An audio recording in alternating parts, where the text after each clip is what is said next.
اب چلتے ہیں ایپیلیپسی کے متعلق کویشچنز کی طرف۔ پہلا کویشچن ہے کہ مرگی کے مریض کو شادی سے پہلے کیا احتیاط کرنی چاہیے؟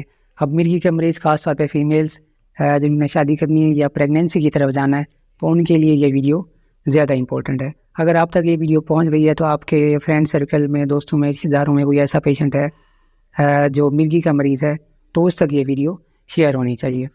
اب اس میں ہم پہ ڈسکس کرتے ہیں کہ ایسا کیوں ضروری ہے کہ ہمیں دوائیاں چینج کرنی پڑتی ہیں، یا جو ہے نا ایک نیورولوجسٹ ہے یا اپنے ڈاکٹر سے رابطہ کرنا پڑتا ہے۔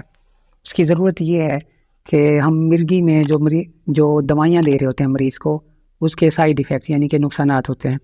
نارمل تو اس کے نقصانات، اب جو ایڈلٹ پیشنٹ ہے اس کو تو نقصان نہیں ہے، لیکن جب وہ پریگنینسی میں جائے گی عورت اور جب بچہ پیدا ہوگا، اس کی نشو و نما ہوگی، تو اس میں جو ہے اس کے نقصانات ہوتے ہیں۔ تو جب بھی آپ نے پریگنینسی پلان کرنی ہے اس سے پہلے آپ نے اپنی میڈیسن کو ریوائز کروانا ہے کہ جو میڈیسن میں لے رہی ہوں اس کے ایسے نقصانات تو نہیں ہیں کہ جب ہم پریگنینسی پلان کریں تو جب بچے کی نشو و نما ہو تو اس میں اس کے نقصانات ہوں۔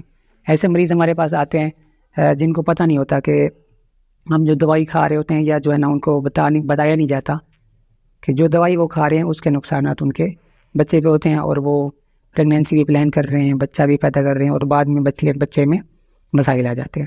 اب اس میں مسائل کیا آتے ہیں؟ ایک تو بہت ساری میڈیسنس ہیں جس سے بچہ جب پیدا ہوتا ہے تو اس کا آئی کیو یعنی کہ ذہن اس کا تھوڑا سا کمزور ہوتا ہے۔ کچھ دوائیاں ایسی ہیں جن میں جو ہے نا ہمارے جو اسپائنل کارڈ ہے، جس کو ہم حرام مغز کہتے ہیں، اس کی بیماریاں شروع ہو جاتی ہیں، کمر کے اوپر پھوڑا بن جاتا ہے، یا باقی جو ڈیزیز ہیں دماغ کی وہ کچھ بچوں میں پھر آ جاتی ہیں۔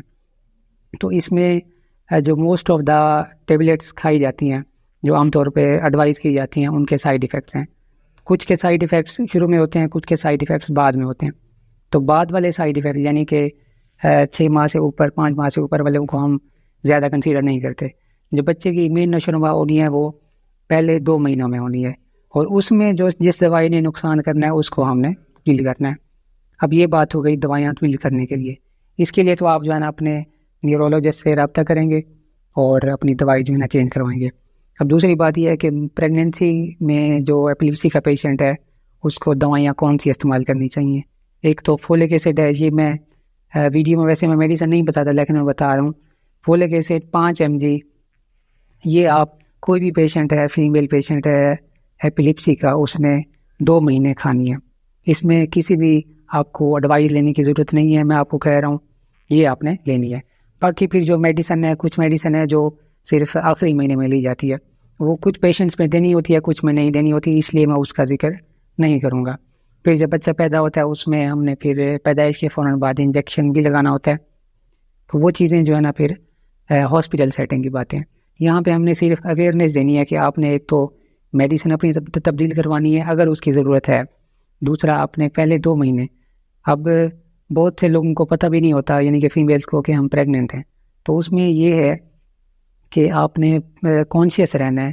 آپ پیشنٹ ہیں، آپ کے پیرنٹس کو پتہ ہونا چاہیے، آپ کو پتہ ہونا چاہیے، آپ کے جو ہسبینڈ ہیں ان کو پتہ ہونا چاہیے کہ جیسے ہی آپ نے پریگنینسی پلان کرنی ہے پہلے دن سے آپ نے فولک ایسڈ 5 mg لینی ہے، اور اس سے پہلے آپ نے دوائیاں تو ریوائز کروا لی ہوں گی اپنے ڈاکٹر سے مشورہ کر کے۔ تو یہ چیزیں جب آپ کر لیں گے تو آپ کا بچہ جو ہے نا ہیلتھی ہوگا، اس میں کسی قسم کا جو خدا نخواستہ دماغ کی کمزوری، حرام مغز کے مسائل، دماغ کے مسائل ہیں یا کچھ اور چیزیں تو وہ نہیں ہوگی۔ تو یہ آپ لوگوں کو جو ہے نا ایک اویئرنیس میسج ہے کہ آپ ان چیزوں کا دھیان رکھیں۔